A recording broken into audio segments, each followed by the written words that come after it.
Halo kawan-kawan, bentar lagi gua mau sampai nih di lokasi. Gila jalanannya amat batu-batu.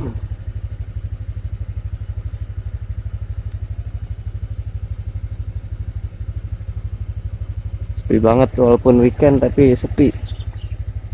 Oke, kalau gitu gua mau lanjut jalan dulu ya kawan-kawan.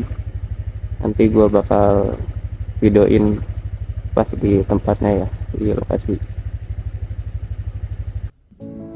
Halo kawan-kawan, kali ini tempat kedua gua solo camp itu di daerah Megabendung, Bogor. Dan gua memulai perjalanan gua dari rumah menuju tempat tujuan, yaitu kurang lebih 3 jam. Oh iya kawan-kawan, alasan kenapa gua memilih ngecamp kedua ini yaitu gua pengen yang berbeda dari yang sebelumnya.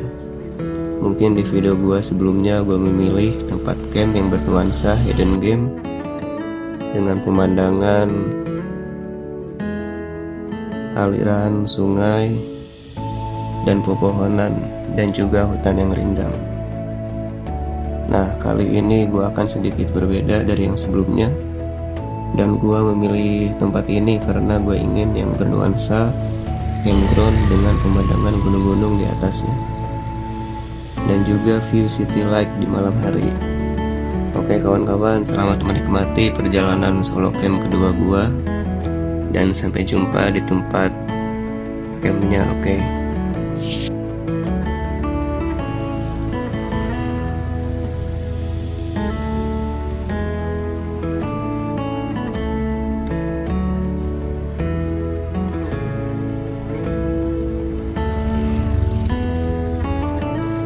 Oke kawan-kawan, gue udah sampai nih di tempatnya. Main capek ya. Nah, kurang lebih begini pemandangan kawan.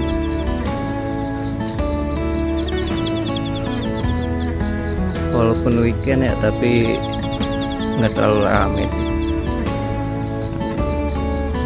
Cuma berapa ya? 1, 2, 3, 4, 5, 6, 7, 8 tenda. Sama gue 9 sih. Ya standar lah, nggak terlalu rame. Biar enak ya nggak, kita ngopi syahdu. Soalnya kalau terlalu rame nggak bising juga sih, kurang seru gitu, kurang bisa menikmati. Sumber air juga sini deket, melimpah. Toilet yang itu kayaknya baru dibangun sih. Yang udah jadi itu yang di bawah kawan-kawan. Di bawah juga ada warung ya. Udah itu ya ada casan kawan-kawan, nggak perlu repot-repot. Air juga deket. Kayaknya gue mau masang tenda dulu sih. Habis itu gue mau istirahat terus makan. Perut gue udah bunyi sih dari tadi. Aduh, lumayan juga kawan, jalanannya lumayan ekstrim sih. Kalau gitu gue mau masang tenda dulu ya kawan-kawan.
teman-teman.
Gue mau ngambil air dulu guys, habis.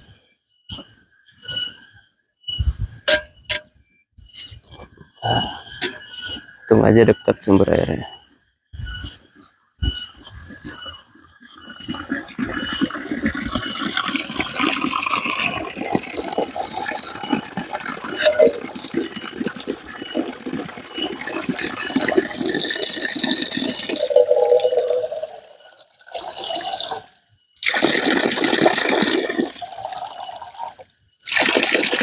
Cukup lah.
Ada batu guys.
Ya, kopinya udah jadi guys.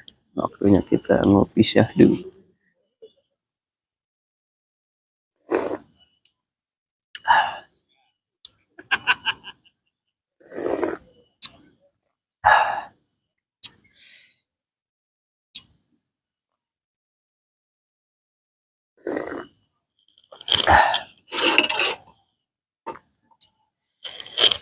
Paling enak ngopi emang sore-sore itu.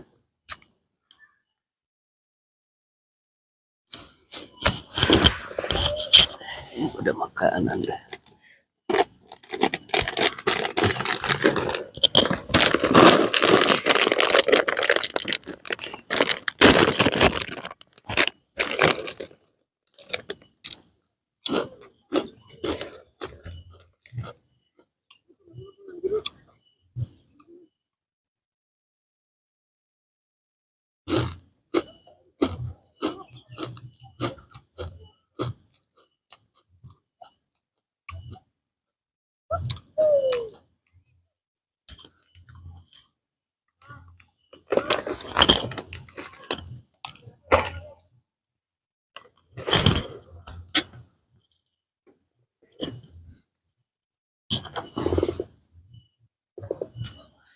Ngopi kawan-kawan. Sore-sore enaknya ngopi kawan.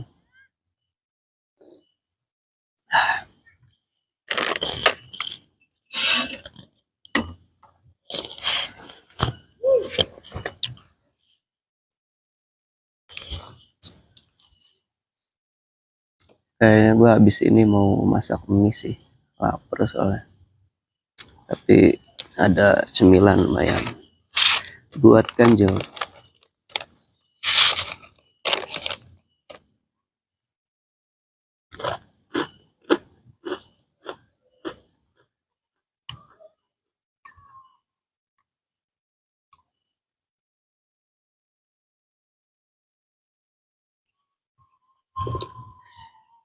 Oh iya kawan-kawan, tadi gua sebelum berangkat gua lupa sih belum sarapan. Soalnya gua kesiangan juga tadi liburnya, kesiangan bangunnya. Jadi ya mau gak mau gua harus ngejar waktu sih.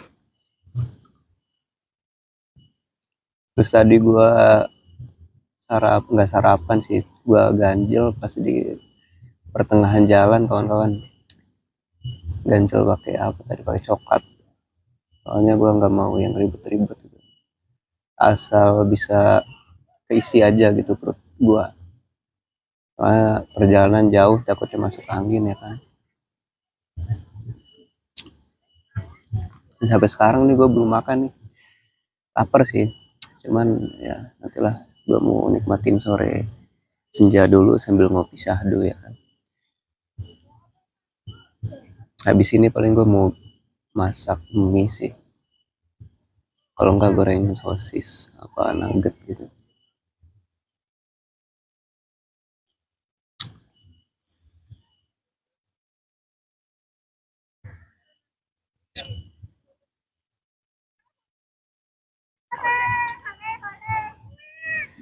Enak banget pemandangannya kawan-kawan, langsung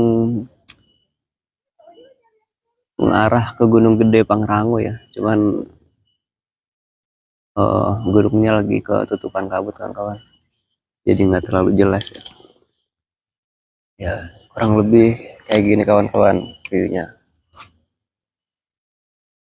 Di bawah juga udah ada ini sih yang camp, tapi walaupun weekend ya nggak terlalu rame sih menurut gue. Nah itu yang di depan gunung Gunung Gede Pangrango kawan-kawan, di bawahnya kota ya. Nanti mungkin kalau malam uh, viewnya city light kali ya, ada lampu-lampunya di sini. Gue juga baru pertama kali sih di sini, gue kira rame gitu, bakal nggak kebagian tempat. Ternyata ya lumayan lah sepi. Cuman ada beberapa tenda, tadi gue hitung ada 9 sih sama punya gue.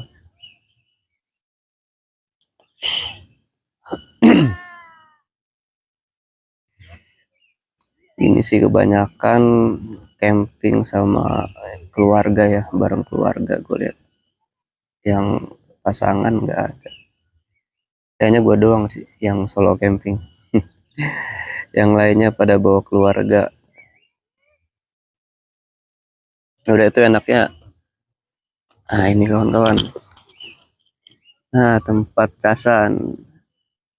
Tapi gue tetap sih dari rumah gue udah cas power bank 2 buat jaga-jaga, takutnya nggak ada listrik. ternyata ada. Ya lumayan lah, paling gue pakai powerbanknya buat kalau darurat aja sih, kalau lagi males keluar gitu, kalau lagi pengen di dalam tenda.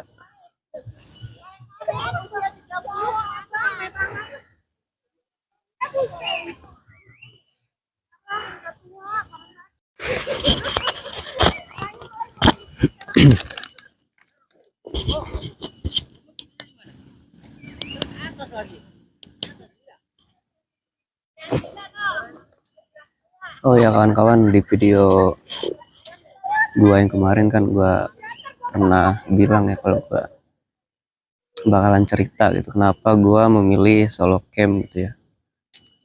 Jadi awalnya gue itu berdua berangkat sama temen gua, cuman 1 hari sebelum hari H itu temen gua ngabarin katanya dia nggak bisa. Jadi gua memutuskan buat pergi sendiri sih, karena sebelumnya juga gua udah prepare ya kan, selama 1 bulan.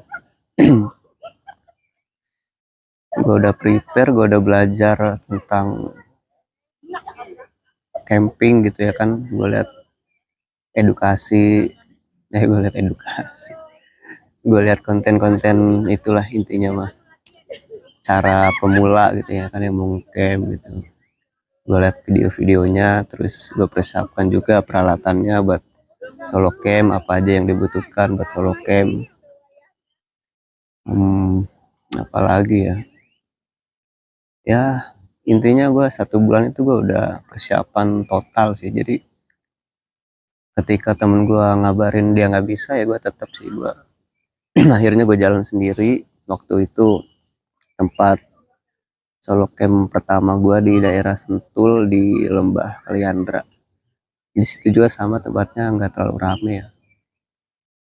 Pas gue kesana itu cuman ada 2 tenda, dua sama gue 3 tenda sih. Nah terus itu kan gue di hari Sabtunya ya. Di Sabtu sorenya gue masih bertiga. Nah di hari Minggunya itu udah pada pulang yang kemah itu, yang camping. Akhirnya gue sendirian tuh, bener-bener sendiri di situ. Karena emang tempatnya belum terlalu rame mungkin. Jadi gue punya alasan sih kenapa gue juga nekat gitu ya, apa, melakukan solo camping. Tentunya banyak cerita sih, atau apa ya, pengalaman hidup gue. Kayaknya gue harus solo camping gitu. Kenapa gue harus solo camping gitu?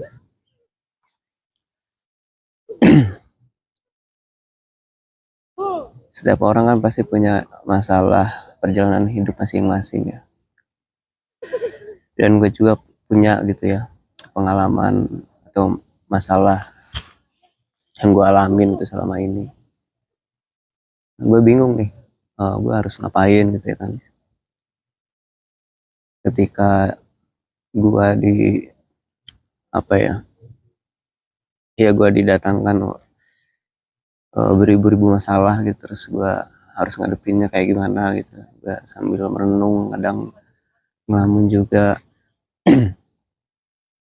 Nah ketika ketika gue udah punya gitu solusi dari permasalahan gue, tapi kayak ada yang ganjel gitu dalam diri gue, gimana caranya gue menikmati hidup gue gitu, proses yang udah gue alamin selama ini, cara gue belajar dari keluar dari semua masalah gitu ya kan.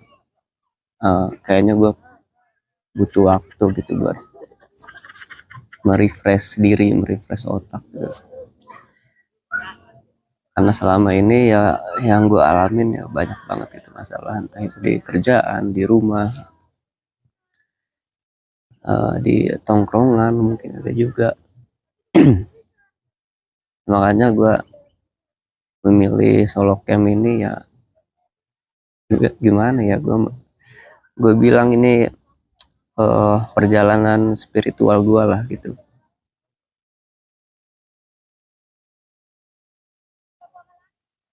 Gak harus rame-rame sih, sendiri juga bisa. ketika gua solo camp kemarin itu banyak banget sih di apa pelajaran yang bisa gua ambil tuh dari perjalanan gua selama solo camp ya. Kayak contohnya gua ketika ingin mendapatkan sesuatu gitu gua harus benar-benar ngelakuin itu sendiri gitu tanpa ada bantuan dari orang lain. Dan gue laluin itu sendiri sampai akhirnya gitu ya kan, gue sampai di tempat camp gitu.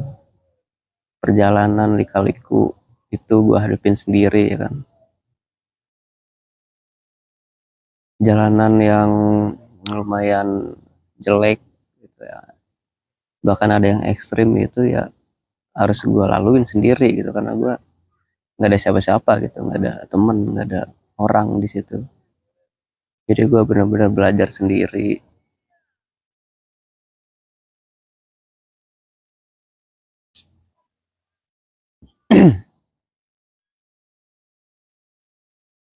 Oh iya, banyak sih pelajaran yang gue ambil gitu dari solo camping ini. Kayak misalkan gue mau makan, gue mau minum, gue harus siapin itu sendiri gitu. Nah, karena prinsip gue begini, ketika lu berada di alam gitu ya, alam itu sebenarnya udah nyiapin gitu ya kan buat kita gitu. Semuanya tuh udah disiapin itu buat alam, tergantung kitanya. Dulu juga kan sebelum ada namanya guru atau apapun itu ya, mereka semua kan belajar dari alam gitu. Ibaratnya alam guru alami gitu ya, guru terbaik yang bisa kita belajar gitu dari situ.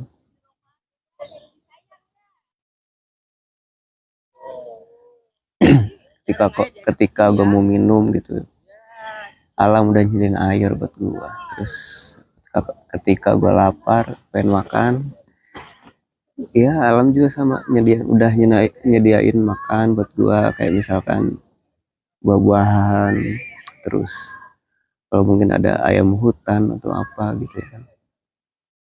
Kalau kita lapar ya tinggal berburu gitu, berburu binatang yang ada di situ. Cuma kan kalau begitu kan lebih ekstrim lagi ya, itu namanya bushcraft. Kalau gue sih belum sampai sih ke situ, gue belum bisa.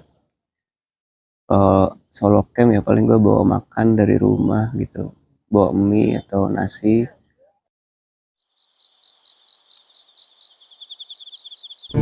Sorry kawan-kawan, di sini audio gue mati ya. Gue juga nggak tahu sih kenapa penyebabnya. Tapi ya udahlah, kita lanjut aja ya ceritanya. Halo kawan-kawan, kali ini gue mau cerita. Tadi kan gue udah cerita kenapa gue harus solo camp gitu ya kan.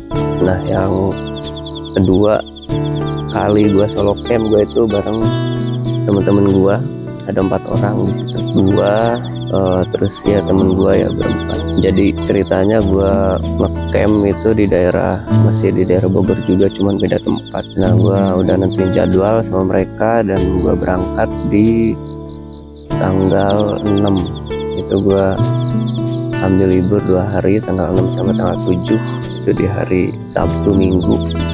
Nah, di Sabtunya itu gue berangkat jam 9, gue berangkat sampai sini itu jam 12 kurang lebih. Dan udah sampai tempat gue langsung bikin tenda terus makan ya. Nah, habis selesai makan gue temen gue sih dapat berita, dapat kabar kalau dia harus standby gitu di tempat kerja. Nah, sebelumnya temen gue ini kan pernah ada instruksi gitu buat standby, tapi nyangkanya temen gue itu standby-nya itu bisa di mana aja gitu. Yang penting dia standby di depan HP atau di laptop tuh. Kalau misalkan tempat ya bebas gitu, nggak harus di tempat kerja gitu, bisa di rumah atau di manapun. Makanya sepakat temen gue ya udah berangkat gitu kan. Nah, pas sampai sana udah pasang tenda, ada makan, ternyata gak lama dia ditelepon sama atasannya. Terus atasannya bilang, kamu lagi di mana? Lagi di luar kota pak. Kamu tahu kan, kata sebelumnya udah pernah ada instruksi terus standby. Ada pak, temen gue jawab. Terus kamu kenapa di luar kota? Nah, karena kan emang instruksinya juga ngambang gitu. Maksudnya standby kan bisa di mana aja. Kalau misalkan standby-nya harus tempat kerja, harusnya kan bilang dari awal gitu, harus standby di tempat kerja. Jadi temen gue mungkin nggak jadi gitu kalau begitu. Nah temen gue mungkin pikirnya standby ya bisa di mana aja, makanya sepakat lah jalan. Karena sebenarnya juga kan udah sebelumnya udah diomongin juga kan sama anak-anak, ya nggak apa-apa bisa lah mungkin di sana gitu sambil kon gimmicknya. Ternyata pas nyampe sana baru ditelepon. Dia itu atasnya juga bilang gini kan, oh ya udah kamu tinggal pilih mau di sana atau nggak pulang selamanya. Nah, di situ temen gue shock dong. Dia baru nyampe beres makan tiba-tiba digituin gitu ya. Dia juga bingung, bimbang, galau. Nah untungnya itu dia punya temen itu ya ngerti gitu, saling ya, nggak toksik. Jadi ketika dalam keadaan begitu, situasi begitu ya harus dengan cepat itu bertindak. Kalau dia kan dikasih dua pilihan ya, mau tetap di situ apa balik lagi gitu ke Jakarta. Kalau misalkan dia milih di sini gitu kan, ikut kita gitu camp 2 hari, tapi resikonya ya dia bisa kehilangan pekerjaan dia. Nah kalau misalkan dia milih ke Jakarta balik lagi, tapi memang harus effort waktu sama tenaga lagi gitu kan, buang-buang waktu, tapi resikonya ya dia kerjaan masih aman gitu, dia masih ada mata pencaharian ya buat bisa hidup gitu. Sedangkan dia sendiri kan kerja sambil kuliah buat 1 bulan kan, buat bayar kuliah, belum bayar kontrakan, belum yang lain-lain kalau misalkan ada cicilan gitu. Makanya di situ gue juga udah pernah ada gitu kan di posisi itu. Makanya yang lain juga nyaranin nih udah gitu apa mau nggak mau harus ke sana gitu. Dan di situ juga atasnya bilang dalam waktu ditungguin gitu ya kan, maghrib harus sudah sampai gitu. Nah sedangkan waktu itu kalau nggak salah pas dia ngabarin tuh jam 2:30 gitu. Nah kalau misalkan naik motor itu gue yakin sih macet tuh sore-sorenya tuh, namanya jam pulang kerja, kayaknya nggak bakalan keburu gitu nyampe sana maghrib. Nah mau nggak mau kan paling naik kereta gitu. Jadi temen gue yang satu lagi itu nemenin dia ke stasiun gitu, ke stasiun Bogor, jadi biar lebih cepat gitu. Kemungkinan yang nyampe sana bisa gitu sebelum maghrib karena kan kereta kan cepet. Nah temen gue ini yang satu nganterin dia gitu, ke stasiun naik motor, jadi motornya diparkir di stasiun Bogor. Terus mereka berangkat berdua naik kereta ke Rawabuaya gitu. Nah temen gue nungguin tuh di Rawabuayanya, dia nggak ikut ke tempat kerjanya. Nah sedangkan gue di sini nih, gue di camp sama temen gue nih yang satu lagi. Cuman temen gue yang satu lagi ini tuh dia sakit gara-gara telat makan mungkin ya. Dia bilang sih telat makan. Nah yang dia rasa itu kan kelengan, pusing. Akhirnya ya dia pas nyampe tempat ya udah tepar duluan gitu. Gue lebih memilih di sini karena gue yang ibaratnya bisa masak gitu, gue bisa masak, terus bisa bikin ya ramuan. Gue bawa juga sih ya, obat-obatan sama ya ramuan herbal gitu. Jadi gue yang di sini gitu sama temen gue yang lagi sakit itu. Gue juga sempat kepikiran dia sama temen gue yang itu, kalau misalkan dia nggak ngambil ya dia bakal kehilangan kerjaannya gitu. Sedangkan dia sendiri ya butuh banget. Gue nggak bisa ngebayangin aja, apalagi kalau misalnya temen-temennya nggak pada ngerti gitu, apalagi dapat temen toksik. Ya pasti kan nganjurinnya ya udahlah daripada kesana capek-capek ya kan bolak-balik ke Jakarta, pulang pergi ya bisa dihitung 9 jam gitu bolak-balik, yang di sini aja gitu. Tapi kan resikonya dia kehilangan kerjaan gitu, dia udah nggak punya lagi mata pencaharian kan. Nah kebenaran gua dan temen gua ini pernah ngalamin gitu, dan orang yang ngerti, makanya nganjurin dia ya udah mendingan lu effort tenaga sama waktu gitu ya kan buat balik lagi gitu ke Jakarta. Ya nggak apa-apa, yang penting lu nggak kehilangan kerjaan lu gitu. dan lu juga kan butuh biaya buat kuliah sama bayar kontrakan segala macem. Nah, akhirnya mereka berdua tuh beres Vicon jam 9 malam kalau nggak salah. Nah, dari jam 9 malam itu mereka balik lagi tuh ke Jakarta. Nyampe sini itu jam 12 lebih. Posisinya gue waktu itu belum tidur karena jagain temen gue, tahu kenapa-napa. Nah, pas jam 12 itu mereka dateng. Nah, karena sebelumnya udah gue siapin makanan gitu, gue ngeliwet sama gue goreng apa ya, goreng sosis, nugget segala macem. Nah, pas mereka sampai ya makan, udah itu cerita gitu kan, tadi gimana. Seru sih ibaratnya, ada cerita gitu di balik ini semua gitu. Jangan sampai cuma gara-gara kesenangan yang sifatnya sementara ini, cuman sehari 2 hari ini ya lu ngorbanin kerjaan lu, ngorbanin hidup lu gitu, yang mungkin lu bisa hidup di situ gitu, bisa aja buat sampai tua gitu jaminannya. Nah, gue nggak mau kayak gitu, soalnya gue pernah gitu apa di posisi itu, dan gue nggak mau gitu temen gue ngalamin hal yang sama kan. Nah, untungnya itu ya anak-anaknya pada ngerti lah. Dan satu lagi temen gue yang gue anggap cuek banget, bener-bener cuek sih, sampai chat aja jarang dibales, telepon jarang diangkat, intinya cuek banget lah. Tapi ketika lu ketemu, lu main sama dia, nah lu baru tahu tuh sifatnya dia, ternyata secare itu dia. Gue juga kagum sih, ibaratnya dia gak nunjukin gitu sifat aslinya ke orang-orang, ya cukup orang-orang yang dekat sama dia, tahu sama dia keseharian dia gitu, itu yang tahu sifat dia gitu. Dan orangnya juga nggak butuh validasi gitu dari orang lain kalau dia itu care banget lah atau apalah, karena yang kelihatan dari luar ya dia cuek. Oke guys, gue sekarang mau masak mie.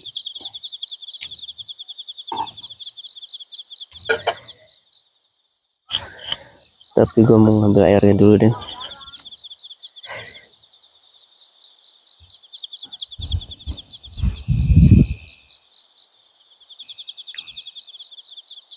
Oke guys, gue mau ngambil air dulu ya.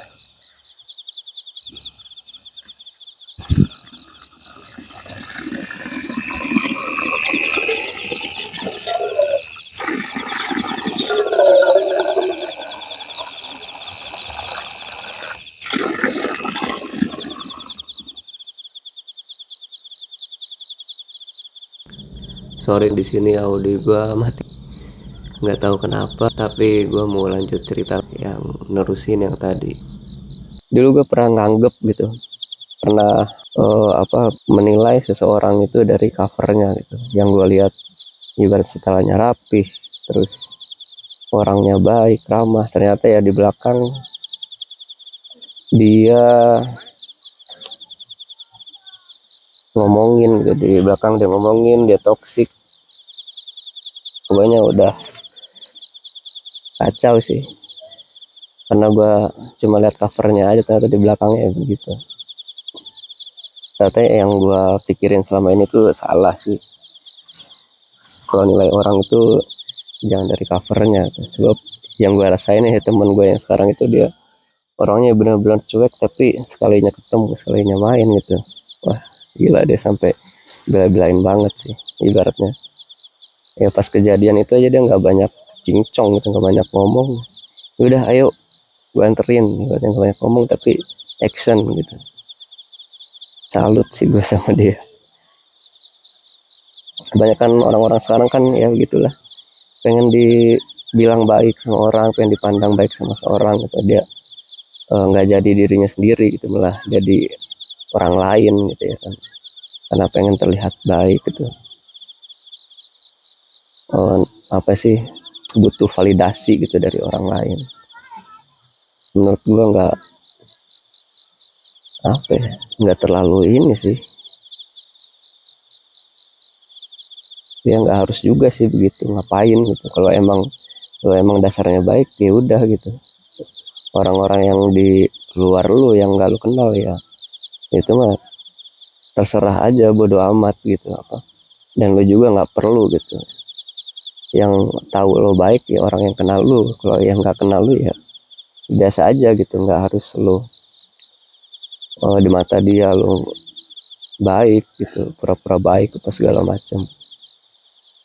nggak ini sih, menurut gua nggak perlu lah kayak gitu. Pokoknya di perjalanan selama gua ngecamp banyak banget cerita, banyak banget pengalaman gitu yang bisa gua dapet dari situ. Dan itu ya ya gua belajar lah pokoknya dari situ. Banyak uh,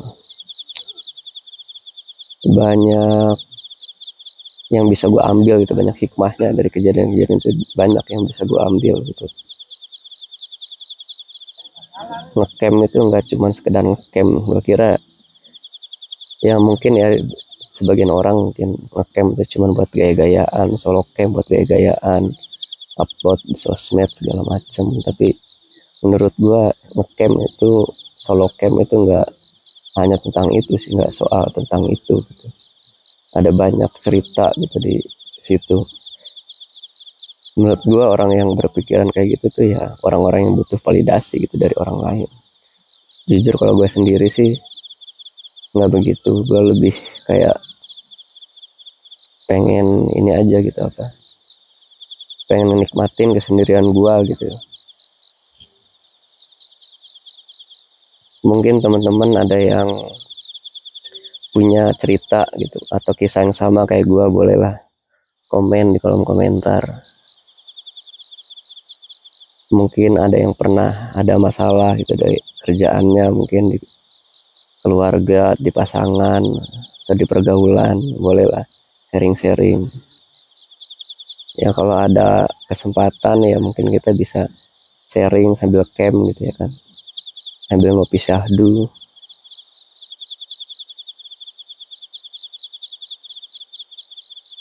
Jujur gue sebenarnya kalau disebut nyalinya kuat gitu, nyalinya tinggi, ya enggak juga gitu. Gue juga ada rasa takutnya.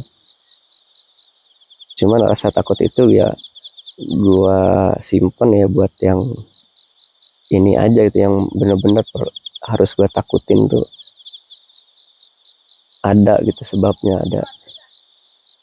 Ibaratnya lu takut kan harus ada sebab gitu. Nah kalau gue tempatin takutnya gue itu ketika misalkan kalau lagi solo camp di tempat mungkin yang belum terjamah ke orang gitu kan, terus tempatnya sepi, belum ada ya pengelola segala macam. Nah gue takutnya itu ketika gue pergi camp sendiri, ketika gue ngelewatin perkampungan terus gue di ini nih dilihat atau dilirik gitu ya, di kalau bahasa ini diciriin gitu sih sama orang. Nah takutnya gue diikutin mungkin pas nyampe ke hutan amit-amit gitu, apa dia apa-apain. Nah itu sih sebenarnya yang gue takutin kalau soal kayak mistis atau ya soal mistis gitu sih gue nggak terlalu ini sih, nggak terlalu dipikirin ya. Soalnya gue juga pernah sih namanya ngalamin kejadian mistis gitu, bener-bener rasa banget sih. Gue bener-bener ngalamin tuh di situ, makanya udah nggak aneh sih, karena gue juga dulunya di kampung gitu kan hidupnya, ya udah lumrah banget lah masalah kayak gitu.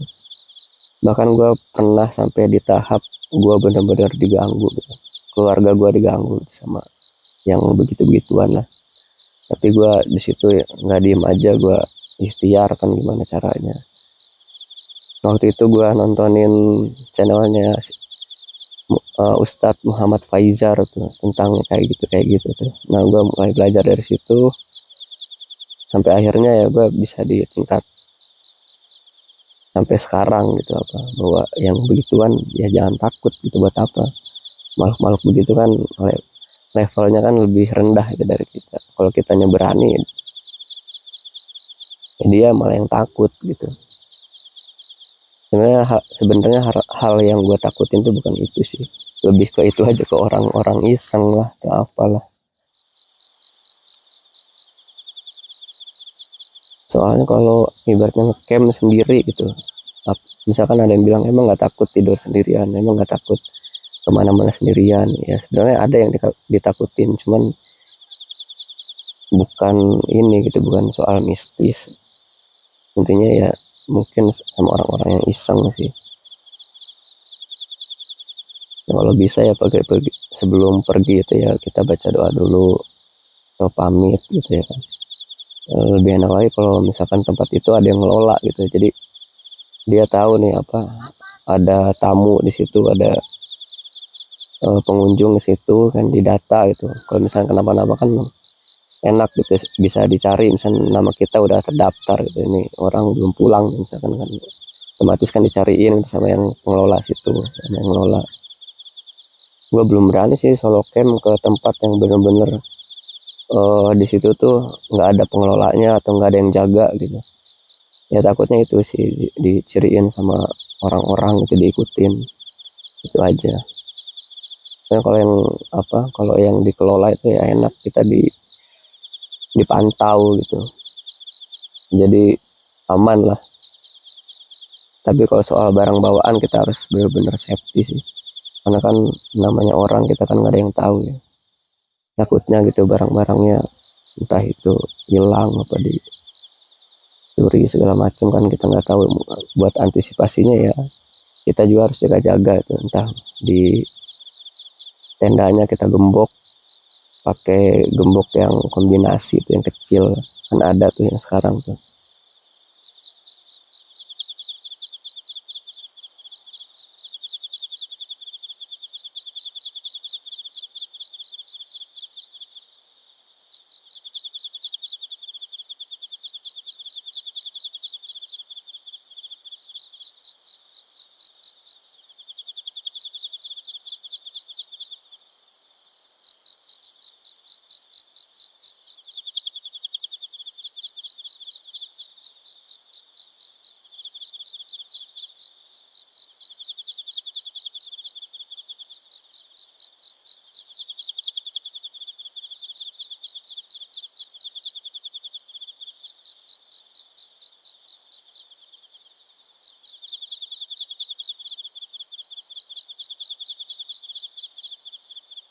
Makan kawan-kawan, sorry banget di sini audio gua mati lagi, kayaknya sih lu icas apa gimana, tapi kadang hidung enggak sih tadi pas gua apa review lagi ke audionya mati lagi. Selamat makan kawan-kawan. Mungkin biar nggak sepi gue tambahin backsound aja kali ya, gue juga bingung sih kenapa bisa mati. Udah gue acas sih di rumah itu hampir harian kayaknya, apa gue lupa hidupin apa gimana. Cuman kalau gue lupa hidupin harusnya kan uh, mati semua gitu, tapi ini kadang nyala kadang hidup, gue juga bingung dah.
Kayaknya gue kali ini mau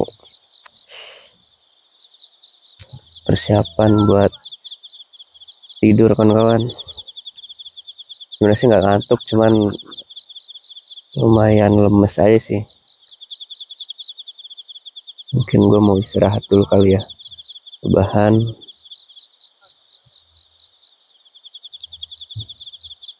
Cuacanya juga udah mulai dingin banget, jadi gue mau prepare buat tidur sih.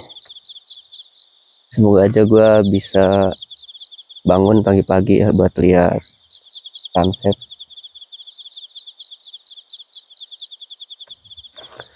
Aman, ya udahlah.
Udah dulu kawan-kawan, istirahat dulu sebentar.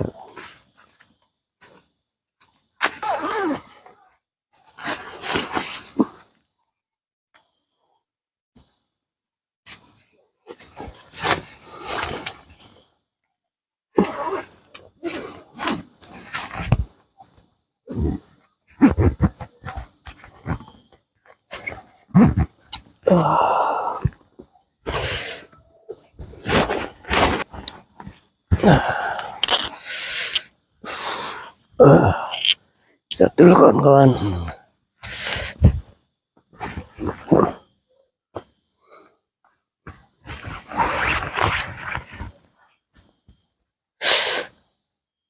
Untung bos suping deh kawan-kawan, jadi nggak terlalu dingin.